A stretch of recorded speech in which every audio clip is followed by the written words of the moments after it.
வணக்கம்.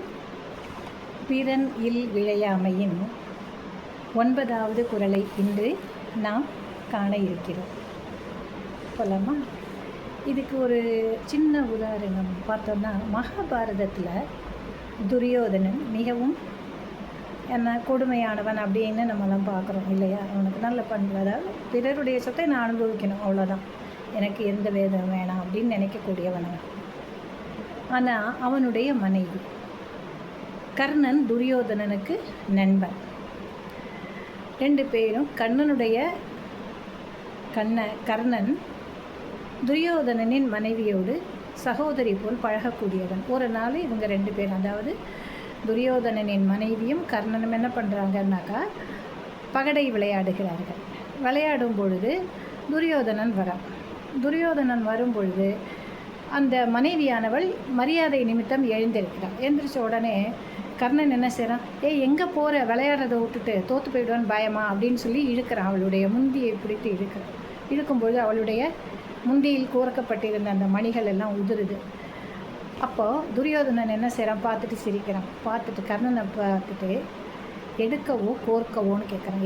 எல்லாத்தையும் பிடிச்சி இழுத்துட்டியடா, நான் இதை எடுத்து கோர்க்கவா அப்படின்னு கேட்குறான். அதாவது அவனுடைய நண்பனை அவன் அந்த அளவுக்கு நம்பிக்கையோடு இருக்கிறான். அந்த நம்பகத்தன்மைக்கு இணையாக கர்ணனும் இருந்தான் என்கிறது இந்த மகாபாரதம். அப்போ எப்படி இருக்கணும்னு பாருங்கள். நட்பு என்பது வெறும் வார்த்தை மட்டும் கிடையாது. நமக்கு பல உதாரணங்கள் இருக்குது. ஆனால் நம்ம என்ன பண்ணுறோம், அது எல்லாத்தையும் தூக்கி எறிஞ்சிட்டு நம்ம மனம் போன போக்கெல்லாம் போய்கிட்டு இருக்கோம். ஔவையார் சொல்கிறாங்க, மனம் போன போக்கெல்லாம் போக வேண்டாம், ஆனால் மனம் போன போக்கெல்லாம் போய்கிட்டே தான் இருப்போம் அப்படின்னு தான் இப்போ நம்ம இருக்கோம். அதனால தான் நமக்கு இத்தனை விளைவுகள். இவ்வளோ கொடுமையான செயல் சும்மா வருமா? தினம் மணிக்கு ஒரு தடவை, 1 மணி நேரத்துக்கு ஒரு தடவை, இல்லை 1/2 மணி நேரத்துக்கு ஒரு தடவை, 5 நிமிடங்களுக்கு ஒரு முறை இதை மாதிரி வன்கொடுமைகள் இதுவும் நடந்துக்கிட்டே தான் இருக்குது. அதனால தான் நான் இதை பற்றி பேசுகிறேன். போலாமா? குறளை பார்க்கலாம். 9வது குறள். நலக்குரியர் யாரெனின் நாம நீர்வைப்பின் பிறர்க்குரியாள் தோர் நோயாதார். நலக்குரியார் யாரெனின் நாம நீர்வைப்பின் பிறர்க்குரியாள் தோள் நோயாதார்.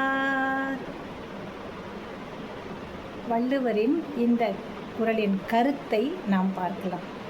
நாம நீர்வை அப்படின்னா என்ன? உலகில் பறந்து இருக்கக்கூடியது என்ன? கடல். மிகப்பெரிய கடல் பரப்பு இல்லையா? அவ்வளவு பெரிய கடல் பரப்பை உடைய நிலத்தில் நன்மைகளை செய்யக்கூடியவன் யார் என்று பார்த்தால், பிறன் மனைவியை விரும்பாமல் இருக்கக்கூடியவன் அவனே உத்தமன், அவனே ஒழுக்கமானவன். இதில் என்ன சொல்கிறாரு? பிறர்க்குரிய ஆள் தோள் நோயாதார். அது என்னன்னாக்கா, பிறருடைய மனைவியோடு இருத்தல், அவளுடைய தோல் சார்ந்து இருத்தல், அந்த மாதிரி இருக்கக்கூடாதுன்னு சொல்கிறார். அப்போது இவ்வளவு பெரிய உலகில் எவன் ஒருவன் பிறன் மனையை நோக்காமல் இருக்கிறானோ அவனே மிகச்சிறந்த நன்மைகளோடு வாழக்கூடிய, வளமான வாழ்வை வாழக்கூடிய ஒழுக்கமான பண்பாளன் என்று கூறுகிறார். நாளை மீண்டும் சந்திக்கலாம். நன்றி.